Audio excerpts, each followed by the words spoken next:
ఒంటరి ప్రయాణం. మన కోసం ఒకరున్నారు అనుకోవడం భ్రమ. ఈ రోజుల్లో నిజమైన ప్రేమకి విలువ లేదు. ఏదైనా ఆశించే వాళ్ళ జీవితం బావుంది.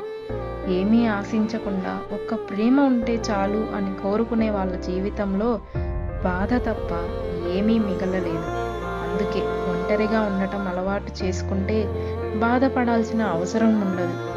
అందరూ సంతోషంగా ఉండాలని నీ ఇష్టాలను కోరికలను చంపేసుకొని అందరి కోసం బ్రతికే నువ్వు నీ కోసం నువ్వు నీలా ఎప్పుడు బ్రతుకుతావు? ఎవరి కోసం అయితే నువ్వు నీ ఇష్టాలను కోరికలను వదిలేశావో వాళ్ళు నీ కోసం ఏమీ వదులుకోరు. చివరికి నిన్నే వదిలేస్తారు. బాధ పెట్టే బంధాలతో కలిసి ఉండే కన్నా నీకు నచ్చినట్టు సంతోషంగా ప్రశాంతంగా ఉండే ఒంటరితనమే ఆనందాన్నిస్తుంది. ఒంటరిగా కూర్చున్నప్పుడు మనసు చాలా మాట్లాడుతుంది.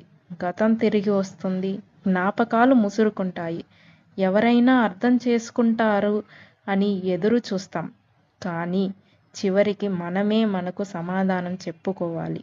జీవితంలో వెనక్కి తిరిగి చూస్తే కనపడేది మోసపోయిన క్షణాలు, దూరమైన బంధాలు, కోల్పోయిన నమ్మకాలు, అనుభవించిన బాధలు, బాధపెట్టిన మనుషులు, అనవసరంగా పడిన నిందలు.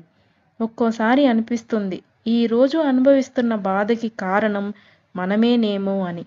ఎందుకంటే బాధపడే పరిస్థితి వచ్చిందంటే ఎక్కడో ఎప్పుడో తీసుకున్న నిర్ణయం తప్పు అనిపిస్తుంది.